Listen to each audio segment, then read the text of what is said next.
This happened to me a few nights ago and I can't stop thinking about it. Now, I work in the criminal justice field where I see a lot of crime, and I'm also naturally a follower of scary movies and scary stories in general, so I have to disclaim that I do have a heightened sense of paranoia sometimes, but my girlfriend and her roommate both agreed that this was weird. I was out walking my girlfriend's roommate's dog as I needed a break from being indoors all day, and she was working a night shift in their neighborhood, which is a very safe suburb of New York. I walked across the parking lot into this field in the middle of a rotary, or a roundabout, whatever you call them. I was screwing around in Reddit on my phone since it was near midnight and in the middle of quarantine, and there was no cars out. The dog has a long leash, so she was sniffing around, and then I kind of saw her stop and stare towards the road. I looked up and saw a black SUV stopped in the rotary. I pulled on my face mask that was on my chin just in case they stopped to lecture me. People in New York are kind of touchy about that. I looked back at my phone and then back up, and the SUV was still there. There was a family, mother, father in the front seat and 12-year-old daughter in the back seat, and I was a bit startled because they were all just blankly staring directly at me. I sort of waved and nodded and started walking the dog a bit around the grass again, and they started to slowly move. They came around the rotary and I looked back and all of them were staring directly at me. I figured they may talk to me, so I stopped and waited for them to get around the circle, but when they approached me they kept driving very slowly, all staring directly at me still. I gave another half awkward wave and they drove past me still slowly and staring back around the circle, then again rounded the circle. Literally all of them just blankly staring at me, even the little girl in the back seat. I put my arms up in a shrugging gesture as if to say, what the fuck? They did this a couple more times, and I started to walk up to the edge of the circle to engage, normally something I wouldn't do. They sped up a bit and went around the corner and turned off the rotary. I started to feel even weirder, so I decided I would walk back to her apartment building when they entered the rotary again. I was watching them out of the corner of my eye and they were still staring. I started picking up the pace and they turned off the rotary towards me, and I picked up the pace as they followed me. Once I got to the sidewalk, I turned around because I didn't want them to know which door I was walking into. And they stopped about 30 feet behind me and were all staring out the front window. The little girl was in the center seat, now facing too. I once again raised my arms to be like, can I help you? And no response at all from them.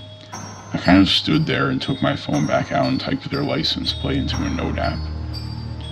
Again, a weird thing I do, probably from my work in criminal defense and general paranoia and not really knowing what I'd do with it. Then they slowly turned to the other side of the parking lot, all still staring, until they got to the end of the lot and I rushed into the apartment building, which luckily needs a code to enter. I got up and told my girlfriend and her roommate, and they were both kind of freaked out. I watched them out of her window and they pulled back up to where I was standing on the sidewalk and just sat there in their SUV. I couldn't see them at this point. It felt like 10 minutes and they finally drove away. I can't stop thinking about their creepy ass blank stare at me. Somehow it made it creepier that it was a normal looking family with a young daughter. If it was like two younger guys, I would have marked it off, as they were bored screwing around with me, but this was just blank, unmoving expressions that made it so eerie.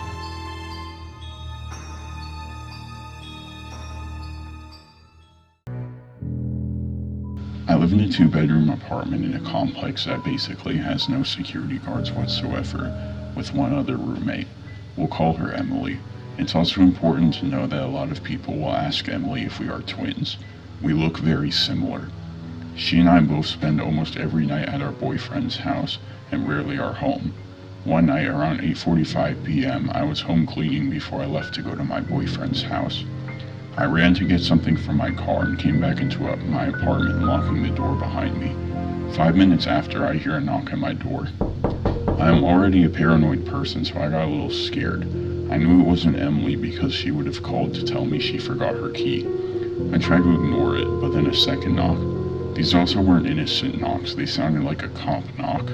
Immediately after the second knock, I FaceTime my boyfriend. He is convincing me to look through the peephole. I look and no one is there. I say, okay, I'm going to pack my stuff and come over. I take 2 steps back from the peephole and then again. Even my boyfriend's face dropped. I ran and locked myself in the bathroom until he got there to get me, and no one was at my door. The next day, my boyfriend and I stopped at my apartment so I could change and get ready for a Cinco de Mayo gathering. Less than 8 people, so we were social distancing. No knocks that day. The day after I go home, Emily was out getting kitty litter and was going to meet me at the apartment since we were both too scared to be there alone. I got home and was sitting on my phone. About 10 minutes into scrolling on my phone, I hear the same knock. I look through the peephole and call Emily and describe to her what the guy looked like. She has no idea who it can be. I then watched him walk away and thought maybe he will stop. 5 minutes passed and he is back knocking. I FaceTime Emily again and she tells me to open the door. Don't ever do this. I opened the door and the guy was a bit muscular, looked a little bit older than me. I am 23, and was someone who I've never seen around my apartment complex before. He seemed shook that I answered. This is how the conversation went. Oh, is this a bad time? Yes. I was just wondering, do you have a printer? No. Oh, okay. And then he slowly walked away. I also thought it was weird that someone was asking for a printer, being that all classes were moved to online format and we were supposed to be in quarantine. And also, if you need a printer that bad and someone doesn't answer the first knock, why would you keep trying, especially when you don't know the person? We told a bunch of people about the knocking in our complex, and one other apartment said that they had had the same issues. They were also 2 girls living alone. The next day, Emily went back with her boyfriend. As she was leaving the apartment, she heard from a balcony next to ours, "Yo, is that her?" She turned around and the 2 men ran back inside. We told the apartment complex and called the cops. They said they can't really do anything unless the guy is present at our door knocking. After this, we installed a motion detection camera and put up a sign on our window reading, "We have cameras, you are being recorded." Since then, Emily has moved out and I have 2 new male roommates who are seen coming in and out of the apartment, and no one has come and knocked.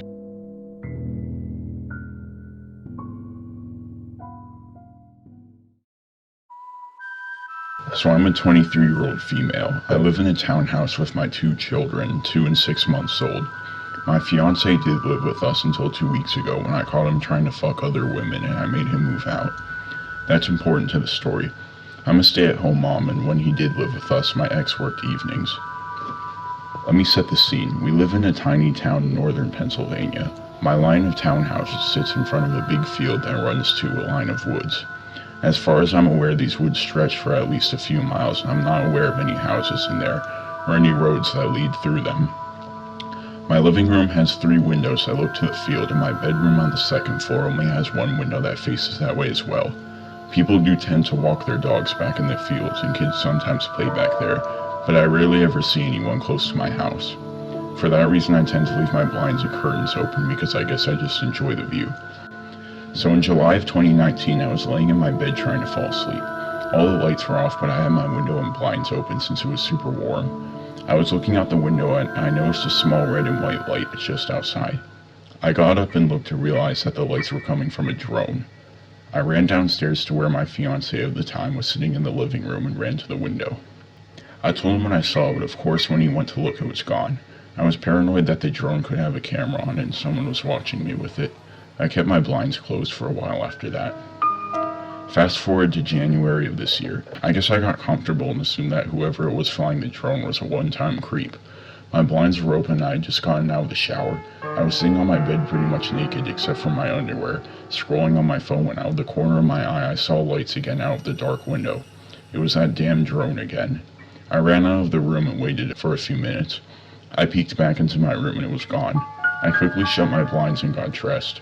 Honestly, I felt sick at how stupid I was to leave my window open again, especially when I was practically naked.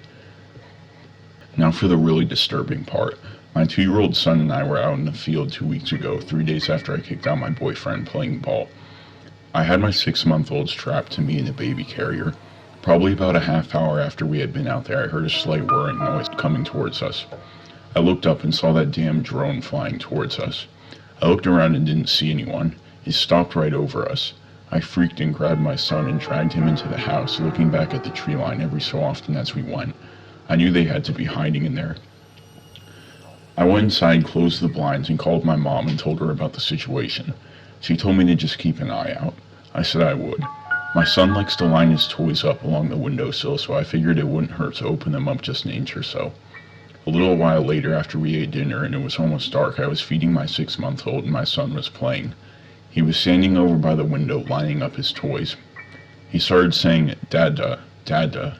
I assumed he was just missing his father and dismissed him by saying he was going to see him again that weekend. He kept saying "Dada, Dada," though. I looked up and saw him pointing to the window under the little gap the blinds didn't cover. I froze. I remembered that he calls any man with facial hair Dada because it reminds him of his father, but there is no way someone would be bold enough to actually come up to my window, not when my neighbors are literally right there. Anyone could see them. But there aren't any lights back there, so unless someone actually stepped out of their house, I guess nobody would see them. Maybe it was my ex, but he should be at work at that time. I ran to the window and moved for my son. I didn't want to lift the blinds, but honestly, I was sure it had to be the person who was creeping on me for the past year, and I wanted to see who it was.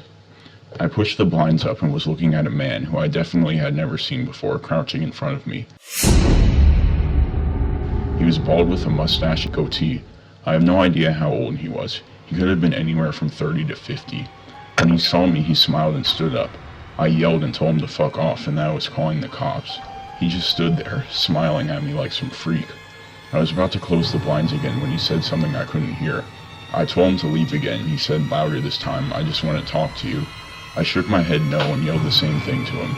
He started slapping his hands on the window, yelling "no, no, no," over and over. I grabbed my phone, scared he was going to try to break in. I dialed 911. My kids were crying from the yelling and I fell on the verge of tears. I told the operator what was going on. The whole time I was on the phone, the man was pounding on my window, screaming now. He was yelling all kinds of nonsense, and I only caught some of it. He said he's been watching me for months, I'm beautiful, and he wants me to come with him. He'll kill my children if I don't. The operator told me to go into an upstairs room and hide until the police arrive. My town doesn't have a police department, so we rely on the state police. She said it would be about 20 minutes, but to stay on the phone with her. The man was practically punching my window now, and he was just screaming like a maniac. I was about to grab my kids and run upstairs when I heard someone else scream. The man bolted. I looked down and saw my neighbor and his girlfriend. I opened the window and my neighbor said that he had heard the man, so he ran around the building. He said when the guy heard him, he ran back to the woods and disappeared in the tree line. They said they also called the police. I thanked them 100 times. The police arrived 10 minutes later. They did a quick search around the buildings and in the trees, but obviously didn't find anything. I've been super paranoid since then and stayed at my parents' a few nights after it happened. I don't know why that guy targeted me or why he wanted to wait so long to do something. I'm just happy my neighbors were there to intervene, or who knows what would have happened.